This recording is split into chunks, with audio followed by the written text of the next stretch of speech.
24 दिसंबर 1945 रात के करीब 1:30 पर अमेरिकन स्टेट वेस्ट वर्जीनिया के फेयरविल में स्थित सॉडर रेसिडेंस में आग लग जाती है।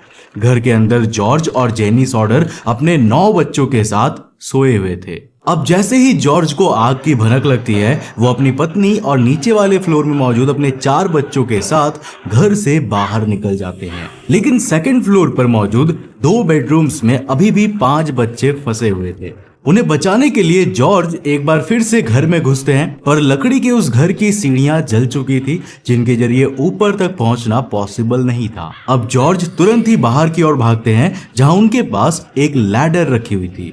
लेकिन ये क्या, पिछली रात जहां उन्होंने लैडर रखी थी ना, वो वहां पर थी ही नहीं, और काफी ढूंढने पर भी उन्हें वो लैडर नहीं मिली। ऐसे में जॉर्ज पास में खड़े अपने 2 कोल्ड ट्रक्स का सहारा लेने की कोशिश करते हैं। उनका प्लान था कि वो एक कोल्ड ट्रक को घर के पास टिकाएंगे और उस पर चढ़कर दूसरे फ्लोर की ग्लास विंडो को तोड़कर अंदर घुस जाएंगे। लेकिन एक्सट्रीम कोल्ड के कारण ना दोनों ही कोल्ड ट्रक से स्टार्ट ही नहीं होते हैं। उनके पास एक वाटर बैरल भी था जिससे वो आग बुझा सकते थे, पर अगेन एक्सट्रीम कोल्ड के कारण उसका पानी भी जमा हुआ था। अब ऐसे में जॉर्ज घर के बाहर की एक दीवार के जरिए ऊपर वाली विंडो तोड़ने की कोशिश करते हैं, जिससे वो वहां चढ़ पाए। पर भाई वो ना तो वहां पर चढ़ पाते हैं, उल्टा ग्लास से उनके हाथ पर भी चोट लग जाती है। अब 19 साल की मारियोन, जो घर के बाहर मौजूद 4 बच्चों में से एक थी, वो तुरंत पड़ोसी के घर की ओर भागती है और उनके टेलीफोन से फायर ब्रिगेड को कॉल करती है। पर दूसरी साइड से कोई भी कॉल पिक नहीं करता। एक दूसरा पड़ोसी भी अपने टेलीफोन से फायर ब्रिगेड को कॉल करने की ट्राई करता है, पर उसे भी कोई रिस्पॉन्स नहीं मिलता। ऐसे में वो अपनी कार निकालते हैं और मदद मांगने के लिए फायर डिपार्टमेंट के ऑफिस की ओर निकल जाते हैं। वहां उसकी मुलाकात फायर डिपार्टमेंट के चीफ FJ मॉरिस से होती है, जिन्हें वो पूरी सिचुएशन को समझाते हैं और जल्द से जल्द मदद भेजने के लिए कहते हैं। अब इधर जॉर्ज सॉडर और बाकी के लोग सभी कोशिशों के बाद थक हार कर अपने घर को जलते हुए देख रहे थे, जो लगभग 45 मिनट बाद कोलैप्स कर जाता है। पर फायर फाइटर्स वहां पर सुबह 8 बजे पहुंचते हैं, वो भी तब जब फायर डिपार्टमेंट सॉडर रेसिडेंस से महज 4 किलोमीटर की ही दूरी पर था। अब देखो, इसके पीछे भी कुछ रीजंस थे। वर्ल्ड वॉर 2 को खत्म हुए उस समय कुछ ही महीने हुए थे और ज्यादातर वर्कफोर्स रेस्ट मोड पर थी। ऊपर से उस रात ना क्रिसमस ईव थी। सेकेंडली, उस समय ना फायर फाइटर्स के पास कोई सायरन या एडवांस टेक्नोलॉजी नहीं होती थी। जब कोई फायर ब्रिगेड को कॉल करता था तो एक बंदा कॉल को पिक करता था और फिर मैन्युअली अपने सारे स्टाफ को उनके घर से बुलाने जाता था। फायर चीफ FJ मॉरिस बताते हैं कि वो ड्यूटी पर तो थे, लेकिन वो सॉडर रेसिडेंस पहुंच नहीं सकते थे क्योंकि उन्हें फायर ट्रक चलाना नहीं आता था। अब देखो, रीजन कोई भी रहा हो, रियलिटी ये थी कि जब तक फायर ब्रिगेड मदद के लिए पहुंचती है ना, सॉडर रेसिडेंस लिटरली राख में बदल चुका था। अब राख के इस ढेर में 5 सॉडर चिल्ड्रन की लाशें खोजी जाती है, पर वहां पर कुछ भी नहीं मिलता। FJ मॉरिस का मानना था कि शायद आग में जलकर ये सभी लाशें पूरी तरह से राख में बदल चुकी होंगी। लेकिन यहाँ पर ना कहानी हमारे दिमाग में कुछ अजीब क्वेश्चंस छोड़ जाती है। देखो, जॉर्ज सॉडर का कहना था कि उन्होंने अपने बाकी के 5 चिल्ड्रन को अलर्ट करने के लिए कई बार आवाज लगाई थी, पर ऊपर से कोई भी रिस्पॉन्स नहीं आया था। रैली रजिस्टर नाम के एक न्यूज़पेपर को दिए एक इंटरव्यू में मारियोन ने यह भी खुलासा किया था कि उन्होंने एक बार भी ऊपर की खिड़की से किसी भी बच्चे को झांकते हुए भी नहीं देखा। अब ये तो तभी पॉसिबल है जब सारे बच्चे ऑलरेडी बेहोश हो चुके हो या फिर कमरे में कोई हो ही ना। लेकिन ट्विस्ट ये है कि पहली बार जेनी ने आग देखी थी और उनके अनुसार वो टेलीफोन लाइन और फ्यूज बॉक्स के पास से शुरू हुई थी, जो कि नीचे वाले फ्लोर पर ही था। तो ऐसे में कैसे पॉसिबल है कि ऊपर वाले फ्लोर पर सो रहे बच्चे नीचे लगी आग से बेहोश हो जाए और नीचे वालों को कुछ हो ही ना। अब यही अनसुलझा सवाल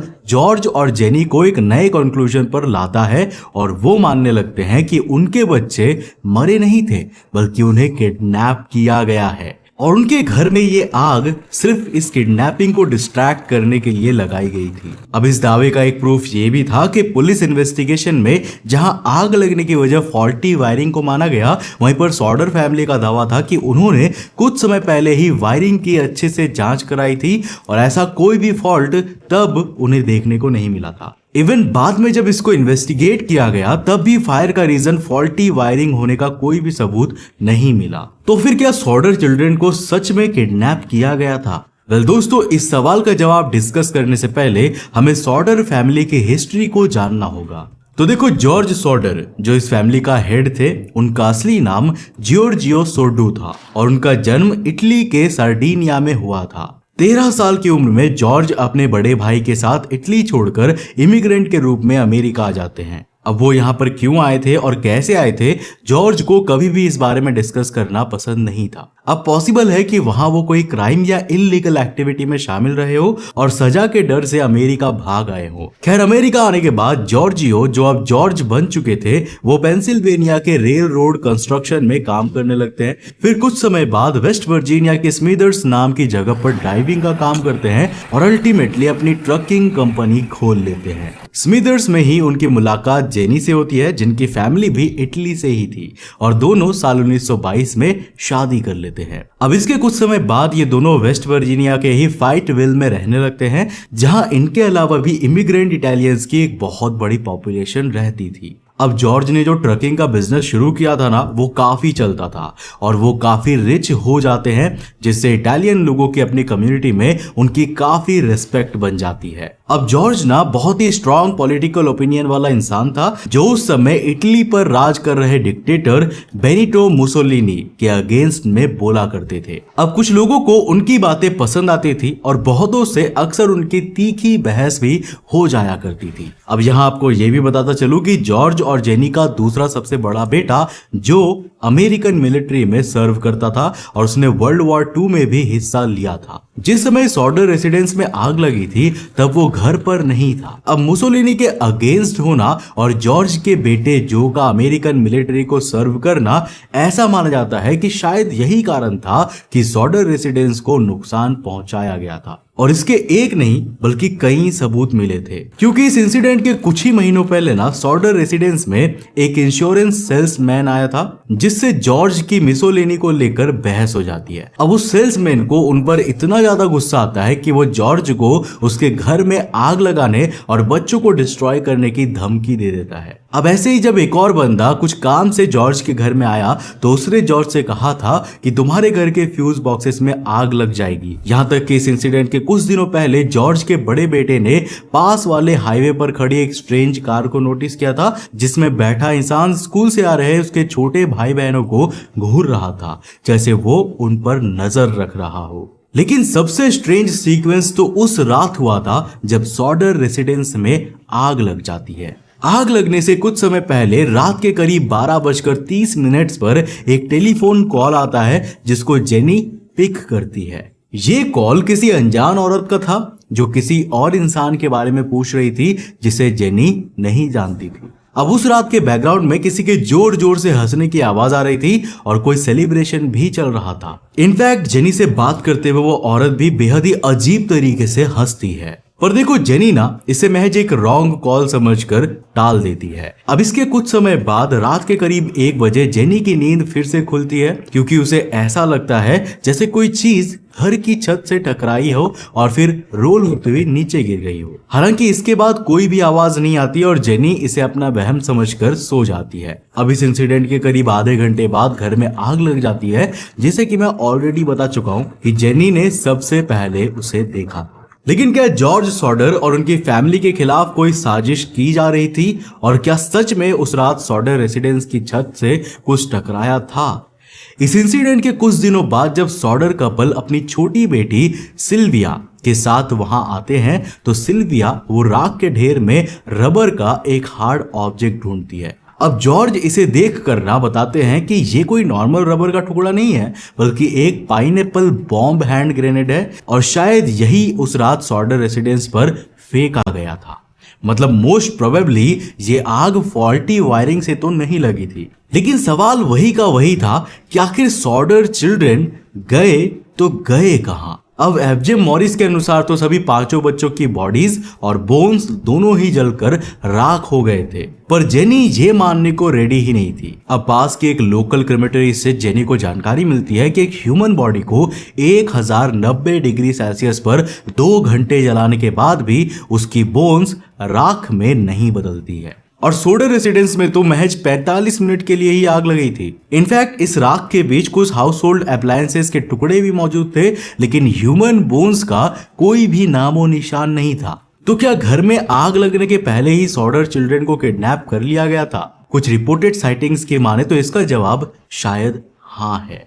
एक महिला ये क्लेम करती है कि जब सॉडर रेसिडेंस में आग लगी हुई थी, उसी समय उसने उनके बच्चों को एक कार से जाते हुए देखा था। एक दूसरी महिला जो फैटविल से करीब 80 किलोमीटर दूर एक दुकान चलाती थी, वो ये दावा करती है कि इस इंसिडेंट की अगली सुबह एक कार उन बच्चों को लेकर उसकी दुकान पर आई थी और उन्होंने नाश्ता भी किया था। अब उस महिला के अनुसार वो गाड़ी फ्लोरिडा नंबर प्लेट की थी। इस इंसिडेंट के कुछ दिनों बाद चार्ल्सटन होटल की एक फीमेल स्टाफ भी ये दावा करती है कि उसने इन बच्चों को अपने होटल में देखा था। अब ये बच्चे 2 आदमी और 2 महिलाओं के साथ थे जो इटालियन मूल के ही लग रहे थे। वो फीमेल स्टाफ बच्चों से फ्रेंडली मैनर में बात करने की कोशिश करती है, पर उनमें से एक आदमी इस पर काफी गुस्सा हो जाता है और उसे बच्चों से बात नहीं करने देता। वो लोग रात के समय होटल में एक बड़ा सा रूम लेकर रुकते हैं और सुबह होते ही वहां से निकल जाते हैं। इन सब के अलावा भी कई लोगों ने सॉडर चिल्ड्रन को देखने का दावा किया, पर ना तो इनके सच होने की कोई सबूत मिले और ना ही वो 5 बच्चे। साल 1947 में जब जॉर्ज और जेनी को कोई भी उम्मीद नजर नहीं आ रही थी, तो वो FBI को लेटर लिखना शुरू करते हैं और ऐसा ही एक लेटर FBI के डायरेक्टर जे एडगर हूवर को मिलता है। अब बेसिकली इन लेटर्स में इन दोनों ने FBI से इस केस को इन्वेस्टिगेट करने की रिक्वेस्ट की थी, जिस पर जे एडगर हूवर कहते हैं कि वो उनकी मदद करना चाहते हैं, पर ये केस लोकल है और उनके इन्वेस्टिगेटिव ज्यूरिडिक्शन के अंडर नहीं आता। हूवर ये बताते हैं कि उन्होंने लोकल अथॉरिटीज को इन्वेस्टिगेशन में हेल्प भी ऑफर की थी, पर फैटविल पुलिस और फायर डिपार्टमेंट ने उनके ऑफर को ठुकरा दिया। जब जॉर्ज और जेनी को गवर्नमेंट और एजेंसीज का सपोर्ट नहीं मिला, तो वो अपने लेवल पर केस की इन्वेस्टिगेशन करने की ठानते हैं और सीसी टिंसली नाम के एक प्राइवेट इन्वेस्टिगेटर को हायर कर लेते हैं। लेकिन क्या इस केस में सीसी टिंसली का इंक्लूजन इसे कोई नई दिशा दे सका? वेल, हाँ भी और शायद ना। देखो, टिंसली ने यहाँ एक नई बात पता लगाई जो पहले रिवील नहीं हुई थी। वो ये थी कि जिस इन्वेस्टिगेशन टीम ने सॉडर रेसिडेंस में फायर का कारण फॉल्टी वायर को बताया, उसमें जॉर्ज का एक दुश्मन भी शामिल था। एंड वो और कोई नहीं, वही इंश्योरेंस सेल्समैन था जिसने खुद जॉर्ज के घर को जलाने और उसके बच्चों को डिस्ट्रॉय करने की धमकी दी थी। लेकिन क्या उस सेल्समैन के खिलाफ कोई एक्शन लिया गया? वेल, बिल्कुल नहीं। जॉर्ज के पास उसकी दी हुई धमकियों का कोई भी सबूत नहीं था और बिना सबूत के एक इंसान को शक के दायरे में डालना बेवकूफी थी। यानी केस में कोई सिग्निफिकेंट प्रोग्रेस नहीं हुई। अब साल 1949 में जॉर्ज ऑस्कर हंटर नाम के एक पैथोलॉजिस्ट से एक बार फिर अपने जले हुए घर की राख में बोन्स के सबूत ढूंढने को कहते हैं और इस बार उन्हें ह्यूमन वर्टिब्रेट के कुछ टुकड़े मिलते भी है। पर इनकी जांच करने पर रिवील होता है कि ये जिस इंसान की है उसकी उम्र मिनिमम 17 और मैक्सिमम 22 साल की रही होगी, जबकि सॉडर का सबसे ज्यादा एज वाला मिसिंग चाइल्ड मॉरिस महज 14 साल का ही था। अब बाद में ये पता चलता है कि ये बोन्स के टुकड़े पास मौजूद माउंट होप सिमेट्री से कभी यहाँ पर मिट्टी के साथ आ गया होगा और इनका सॉडर फैमिली के साथ कोई भी कनेक्शन नहीं था। अब देखो, पुलिस तो अब तक हार मान चुकी थी और सॉडर चिल्ड्रन का केस अनसॉल्व्ड डिक्लेयर करके क्लोज कर दिया जाता है, पर सॉडर कपल अभी भी हार नहीं मानते और फ्लायर्स प्रिंट करवाते हैं जिसमें उनके बच्चों का पता बताने वाले को $5000 का रिवॉर्ड देने की बात कही गई थी। इवन जिस जगह पर उनका जला हुआ घर का मलबा था, वहां साल 1952 में वो बड़ा सा बिल बोर्ड लगवाते हैं जिस पर सॉडर चिल्ड्रन की फोटोज और उनकी स्टोरी लिखी हुई थी। साल 1969 में जॉर्ज की मौत हो जाती है और फिर 1989 में जेनी भी इस दुनिया को छोड़कर चली जाती है। तब जाकर कहीं उस बिल बोर्ड को वहां से हटाया जाता है, पर यह तमाम कोशिशें सॉडर चिल्ड्रन की खोज में नाकाम साबित हुई और आज भी ये एक अनसॉल्व्ड मिस्ट्री बनकर रह गई है। वैसे आपको क्या लगता है, क्या सॉडर चिल्ड्रन सच में उस रात घर में मौजूद थे या किसी बड़ी कॉन्स्पिरेसी के तहत उन्हें किडनैप कर लिया गया था? आप अपनी राय मुझे नीचे कमेंट सेक्शन में लिखकर जरूर बताना। अगर वीडियो पसंद आए और कुछ नया सीखने को मिला तो इस वीडियो को लाइक कर देना और अपने दोस्तों के साथ जरूर शेयर करना। दोस्तों अगर आप नए उस चैनल पे तो इस चैनल को सब्सक्राइब करने के साथ साथ नोटिफिकेशन बेल को ऑन कर देना। और